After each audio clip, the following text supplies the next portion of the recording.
आज की वीडियो में बात करेंगे चारू ओसापा के बारे में। ये राजीव सेन की पत्नी है, वही राजीव सेन जो सुष्मिता सेन के भाई हैं। ये मुंबई छोड़कर बीकानेर शिफ्ट हो गई हैं। उसको लेकर के ये राजीव सेन ने कहा कि वो नहीं चाहती थी कि मैं जल्दी जल्दी अपनी बेटी से मिलूं, इसलिए वो इतनी दूर लेके चली गई हैं। इसके बाद पे चारू ओसापा ने बोला कि मैं अपनी बेटी के लिए सेफ्टी पॉइंट लेके बीकानेर आई। मुझे शूट पे जाना पड़ता था और बेटी घर में अकेले रहती थी।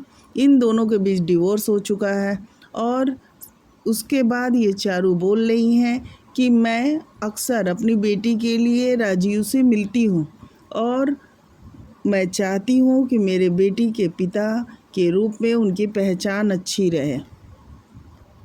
हाँ, लोग ज़रूर ये कहते हुए नज़र आए कि इनकी बेटी अपने पापा को मिस कर रही है। कई लोग ऐसे कमेंट्स कर रहे हैं कि इनकी बेटी जियाना अपने पापा को बहुत ज़्यादा मिस कर रही है। इसके जवाब में चारू ने कहा, जब जियाना ने अपने मौसा जी को हक किया तो मैंने कमेंट्स पढ़े। लोगों ने ये कमेंट किया कि वो अपने पिता की कमी महसूस कर रही थी। साथ ही चारू ने ये कहा कि आप लोगों ने शायद पिछला ब्लॉग नहीं देखा, उसने अपनी मौसी को भी उसी तरह से हक किया। जब भी जियाना किसी से प्यार करती है और लंबे समय के बाद उससे मिलती है तो वो इसी तरह से गले लगाती है। उसे किसी फादर की कमी महसूस नहीं हो रही है। लेकिन कल जब राजीव सेन का ब्लॉग आया उसमें वो बोलते हुए नजर आए कि वो ले करके उसे चली गई है बीकानेर और यहाँ मुंबई में थी तो मुझे जब मिलना होता था मैं मिल लेता था, लेकिन ये मुंबई से बीकानेर भी कोई दूर नहीं है, मैं जाके मिल लूँगा, लेकिन यहाँ थी तो मुझे बहुत अच्छा था। इस चारू भी ये कहती हुई नज़र आई कि मैं चाहती थी कि जियाना का अपना घर हो और मुंबई जैसे शहर में घर बहुत महंगे मिलते हैं, इसलिए मैंने सोचा कि बीकानेर में मैं घर ले लूँ। और ये नहीं है कि मैं मुंबई दोबारा नहीं जाऊँगी, पहले मैं बीकानेर का घर जो EMI पे ली हूँ उसका लोन चुका दूंगी, उसके बाद ही मैं अगला घर लेने के बारे में सोचूंगी। साथ ही साथ वो ये भी बोली कि यहाँ पे मेरी माँ, मेरी भाभी, मतलब लोग हैं उनके पहचान वाले, इसलिए वो सोची कि मुंबई जैसे शहर में अकेले एक बेटी की परवरिश करना कठिन है, क्योंकि वो शूट पे चली जाती थी और रात में आती थी तो उनकी बेटी अकेली रहती थी।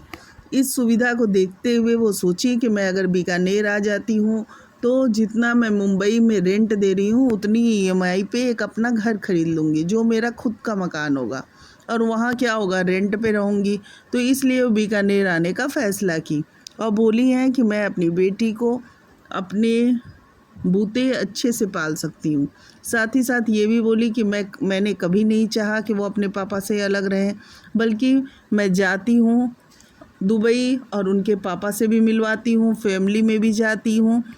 और ये भी कहा कि क्या मुझे दर्द नहीं होता है एक तलाक के बाद उसी घर में फिर से जाना जहाँ मैं बहू बन के गई हूँ, लेकिन अपनी बेटी के लिए मैं जाती हूँ और मैं ये सोचती हूँ कि अगर मैं अनकंफर्टेबल रहूँगी तो मेरी बेटी कहाँ से कंफर्टेबल हो पाएगी। और मैं अपनी बेटी के सारे रिश्तों के साथ ईमानदारी निभाना चाहती हूँ। मैं ये चाहती हूँ कि बेटी अपने पापा के साथ, अपनी फैमिली के साथ अटैच रहे। मैं ये कभी नहीं चाहती कि मेरी बेटी जियाना अपने परिवार से अलग हो जाए। लेकिन साथ ही साथ वो ये भी राजीव सेन को कहती हुई नज़र आई कि आप बार बार एक औरत को जलील मत कीजिए, क्योंकि मैं जो भी काम कर रही हूँ सोशल प्लेटफॉर्म पे कर रही हूँ और उससे इनकम कर सकती हूँ। चारू जो है वो सोशल प्लेटफॉर्म पे काम करती हैं, यानी यूट्यूब से जुड़ी हुई हैं और भी काम करती हैं। पहले आप लोगों ने इनको सीरियल में देखा होगा, मेरे अंगने के और भी सीरियल में ये काम कर चुकी हैं। फिर इन्होंने राजीव सेन से शादी की जो सुष्मिता सेन के भाई हैं। फिर इन दोनों का तलाक हो गया और इनकी एक बेटी है जियाना जो 3 साल की है। और इसी को लेकर के राजीव सेन ने कहा कि मैं अपनी बेटी से मिलना चाहता हूँ और मैं कैसे मिलूँगा जब ये बीकानेर चली गई, जाने में दिक्कत होगी। ये है कि चारू ने कहा है कि जब मन होता है तब मिलने आ जाते हैं, तो उन्होंने कहा कि हाँ, मुझे जब इच्छा होती है मैं मिलने आ जाता था, लेकिन अब तो वो वहाँ चली गई हैं, लेकिन मैं वहाँ भी चला जाऊँगा। लेकिन चारू ने ये कहा, मैंने कभी नहीं कहा कि वो अपने पापा से ना मिले, बल्कि मैं तो कभी मना ही नहीं करी। जब भी ये मिलने की इच्छा की है, मैं खुद लेके गई हूँ बेटी को मिलवाने के लिए, जो कि मुझे लंबा सफ़र भी करना पड़ता था। फिर भी मैंने कभी अपनी प्रॉब्लम जाहिर नहीं की।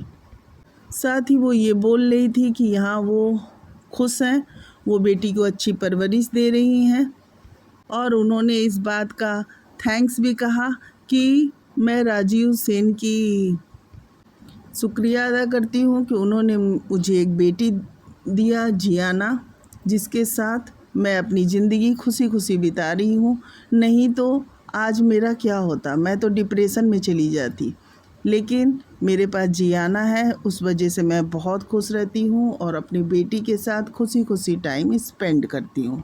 साथ ही उन्होंने ये भी कहा कि मुंबई छोड़ने का फ़ैसला इतना आसान नहीं था, और ये भी कहा कि राजीव सेन ने उनसे कहा था कि मैं मुंबई का रेंट दे दूँगा, लेकिन वो ये रेंट के मकान में नहीं रहना चाहती थी, और उन्हें था कि मैं एक घर खरीदूं जिसे जियाना कह सके कि ये मेरा अपना घर है, ये मेरा घर है। इसलिए वो बीकानेर में जितने पैसे थे उसमें वो अपना घर खरीद के शिफ्ट हो गई, और भविष्य में अगर पैसे ज़्यादा होंगे तो वो मुंबई जा सकती हैं। जैसा कि उन्होंने पहले भी ब्लॉग में बताया था कि वो मुंबई सिर्फ इसलिए छोड़ रही हैं कि यहाँ उन्हें रेंट के घर में रहना पड़ रहा है, और जो काम वो कर रही हैं वो घर से भी हो सकता है, क्योंकि वो लंबे सूट वाला काम अब नहीं करती हैं, क्योंकि इससे बेटी के साथ टाइम बिताने का उन्हें समय नहीं मिलता है, और वो अपनी बेटी के पास साथ ज़्यादा से ज़्यादा टाइम स्पेंड करना चाहती हैं। साथ ही उन्होंने ये भी कहा कि हम लोग गलत कमेंट ना करें, क्योंकि धीरे धीरे जियाना बड़ी हो रही है। उसके बाद यही होगा कि वो बड़ी हो के ब्लॉग देखेगी तो सोचेगी कि मेरे पापा ये कह रहे हैं, मेरी मम्मी ये कह रही हैं, तो उससे उसके व्यक्तित्व पे यानी पर्सनालिटी पे ख़राब इफ़ेक्ट पड़ेगा। इसलिए अच्छा यही है कि हम लोग अच्छे से रहें और बातों को बेकार का तूल ना दें, क्योंकि अब बेटी बड़ी हो रही है और सारी बातों को समझने लगी है। आपको ब्लॉग कैसी लगी कमेंट करके ज़रूर बताएं, और अगर नए हैं तो प्लीज़ हमारे चैनल को सब्सक्राइब कर दें और लाइक कर दें।